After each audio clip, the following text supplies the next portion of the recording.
So this brings us to our final question of today's panel, which will be directed at Samiksha Pant. Samiksha is our Leo Club PR chair, so she handles our social media and stuff. And she is a current sophomore at UConn University studying psychology. Samiksha, as a student during this COVID pandemic, I'm sure there were many adjustments that you had to undergo with academics and school and just changing online. And so this ongoing pandemic has altered the way of life for so many youth. And so my question to you is this: how is COVID affecting the mental health of you and other students your age and the youth? Thank you, Zenithy. Namaste, everyone. Thank you for joining us today for this important discussion. So we can all agree that COVID-19 has brought a unique challenge into our lives. It felt like we went from, oh, it's just some virus in China, to having all our plans canceled in a matter of seconds. We suddenly became completely isolated from everyone around us. And such drastic changes are bound to affect your mental health, no matter your age. For me, the panic didn't really set in the beginning. It was more like a slow rising thing. I was okay with classes moving online because it felt like an early vacation, and because I thought COVID was a temporary thing. Everything would be normal as summer rolls in, but that clearly didn't happen.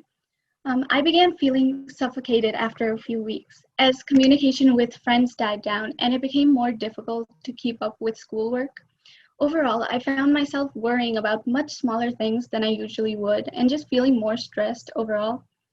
I remember one day my mom came home from work complaining about a sore throat. She took a nap for a few hours, but for that time, I could not think of anything other than the possibility of my parents actually having the virus. We would joke around about corona all the time in my family, like, oh, is that corona? Anytime we heard a cough. This made the problem seem distant from us and like it wouldn't really affect us in any way. But that was the day I felt genuine fear over the virus, and that fear comes back to me every time I go out. You can imagine how all this would affect one's school life. Although it wasn't easy shifting to online school, I feel I've had it slightly easier than students who had to move back home, since I'm an off-campus student already. Home for many people is tied to their lives as high schoolers, a time of experimentation and uncertainty. Anmol Dai said earlier that he only learned who he was when he went to college.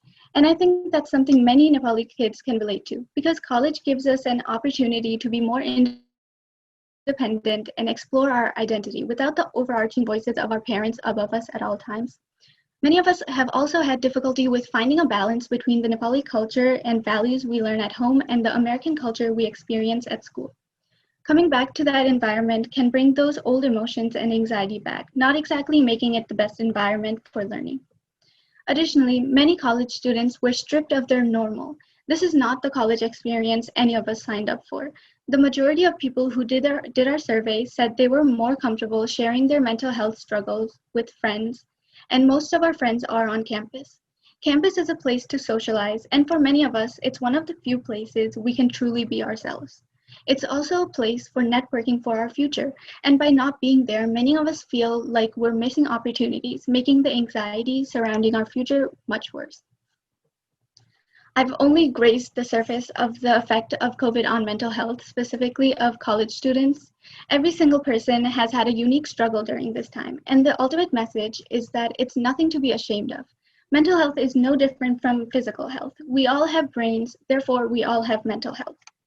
It's still uncertain as to when or if things will go back to the way they were. In the meantime, though, we can all do things to cope. The most important thing is maintaining a routine, sleeping and waking up at the same time, keeping up with personal hygiene, eating meals on time, basic things we should not lose the habit of doing. Having a routine keeps us from developing a destructive mindset. Some other things we can do are always making time for hobbies, taking breaks from computer and phone screens, meditating or practicing mindfulness, avoiding alcohol or drugs to deal with stress or anxiety, because it's easy to become dependent in times like these. And lastly, as Nanadi said, talked about in detail, reaching out to people like friends, siblings, family, or anyone else in your life you feel comfortable talking to. I'm sure they would need it just as much as you. Or you can write things down. The worst thing you can do in times like these is keeping your emotions bottled up inside. Finally, Mero mental health means accepting that I am a complicated human being just like everyone else in the world, and reminding myself that it's okay if I'm not always perfect. Thank you. Thank you, Samiksha, for sharing your experience with us. You're absolutely right that COVID has become a part of and affected every part of our lives, including mental health.